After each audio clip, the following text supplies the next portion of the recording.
One Piece Stampede is out in the cinema. There's no more need to do any more promotion, so we can get back into the story of Wano. So we say goodbye to Boa Hancock, and hello again to Otama.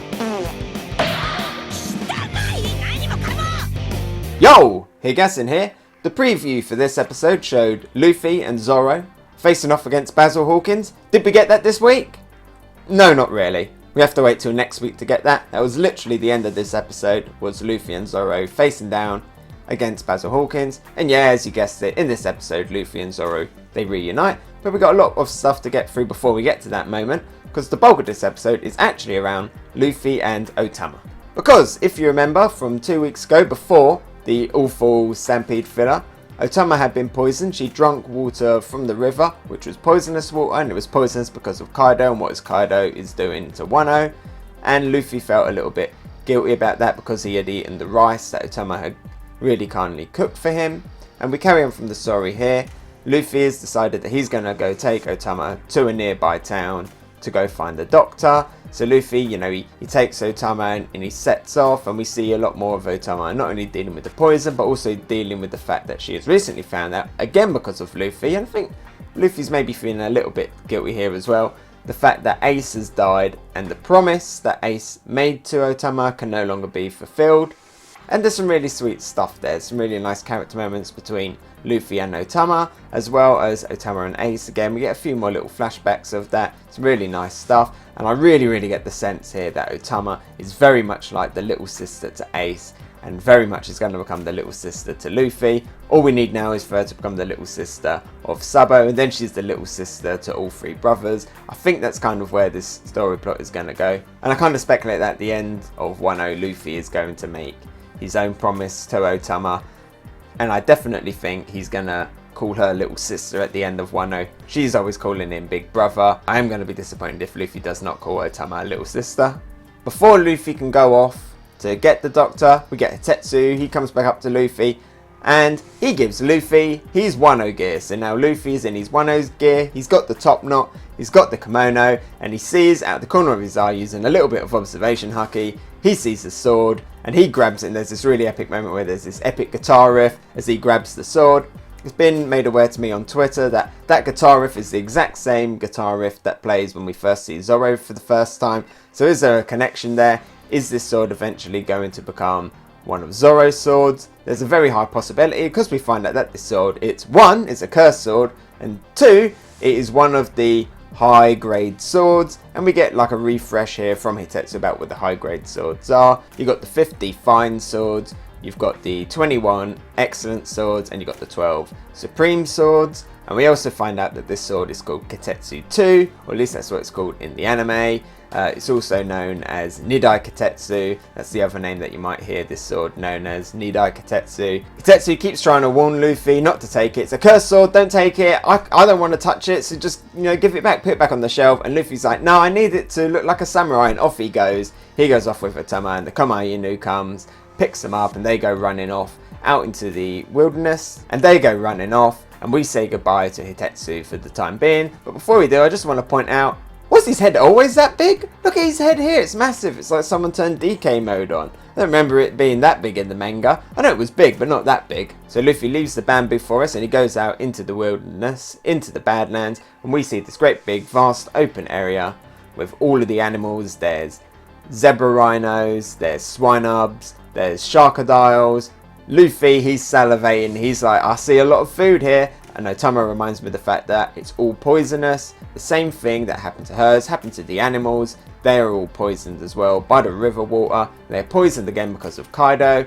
And this is even more reason now for Luffy to go after Kaido. I mean, he didn't really need a reason, but it's a lot more of a personal reason. He's got now a personal connection to Otama, and the fact that Otama has been poisoned because she shared her rice. And this is like reminding us of that, and there's even more reason as to why Luffy wants to defeat Kaido, to help Wano so that people can just eat the food when they want to eat food. You've got all this food here and no one can touch it.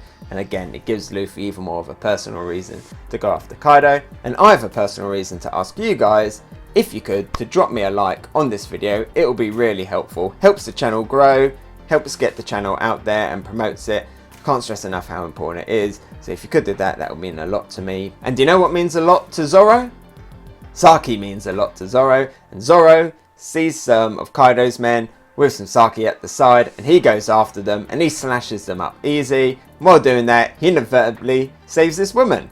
We don't know who the woman is here, or at least the anime viewers don't know who the woman is here. We know who she is in the manga, but I'm not going to spoil who she is right now. She's like, thank you, is there anything I can give you? And he's like, oh, give me some more sake. And she's like, I haven't got any at the moment. And then she just kind of steps off camera and we don't see her again for a little bit, but somebody does see Zoro, and that person is Luffy, and we finally get that Luffy Zoro reunion. It feels like it's been forever. It's so great to see them here together. I love how Luffy does that hug that he did with Zoro like he did with SABO. It was a really great moment. I do feel like though the manga did it a little bit better. In the manga we very much see Zoro's confrontation with Kaido's men and saving that woman from Luffy's perspective. We just see them in the distance as little silhouettes. We don't know who it is. It's only when Luffy realizes that it's Zoro is that we as the audience find out that it's Zoro. I feel like that makes it a little bit more of a surprise. It was a little bit like for a few panels, it was like, who's that? Could that be, is that Sanji? Oh, it's Zoro! Oh my god, it's Zoro! But here in the anime, we've already been following Zoro for a lot of the story, so I understand why they did it this way. And obviously they wanted to show the fight, and they wanted to animate a lot more of Zoro cutting down people with ease. That was beautiful stuff, but I do feel like the manga did it slightly better.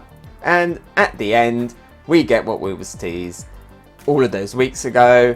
Hawkins turns up, Luffy and Zoro are about to go in for a fight, and it ends. So I was a little bit disappointed with that. I was really expecting that to carry over in this episode, but this episode, it pretty much covers manga chapter 912. So next chapter, we'll be dealing with that fight with Hawkins in full. Did I say chapter or manga just then? I'm not sure. It gets confusing. How am I going to rate this episode? I'd probably give it a purple tier. I was a little bit let down by the fact that we didn't get the Hawkins fight here, like I said. But I did really enjoy the Otama stuff. I enjoyed seeing a few more of the flashbacks with Ace. And I do think, overall, the animation was amazing. Definitely better than them Stampede promotion stuff that we got for the last 2 weeks. Great to see this animation back. A lot of the stuff was very much out of the manga. I know that one scene with Zoro wasn't, but a lot of the shots feel like they came straight out of the manga and animated into the anime. And I think we all have to now accept the fact that this new observation, the red-eye glare, that is now actually part of the new look of One Piece. Whenever they do observation, how could they do that? I think they did it about 3 times in that. Luffy did it when he saw the sword, the Nidakitetsu, and he did it again at the end. And Zoro also did it in this episode. So now whenever you see that red-eye glint, it's observation hake, and that's just a nice little reminder there that characters are doing it. Before, you always had to kind of do guesswork and stuff. In the manga you could always tell sometimes because they have like a little sparkle here, but it's a nice now reminder to know that that is what it looks like when somebody does observation hake. And one other thing I just want to quickly touch on is during the Ace flashback we saw a few members of his crew. I wonder what's happening to them guys. I don't know their names, or at least I can't remember off the top of my head. One of them is something 68. Where them guys at? I'd like to see them again. I'd like to see them maybe one day meet Luffy and, talk about their time with Ace and what Ace was like as a pirate. It's always good to know what Ace's time was like as a pirate. That's why I enjoyed these flashbacks here. So hopefully we'll get that sometime in the future. Hopefully maybe a few more flashbacks from Otama. Hey, so thanks for watching. What did you think? Let me know about it in the comments below. And if you enjoyed my video, maybe give it a like, and if you really liked it, why not subscribe? You can follow me on Twitter, Instagram and Twitch. Oh, and here's a related video you might enjoy, and something more fresh. I've been Hegassen, and I'll talk to you next time. Bye!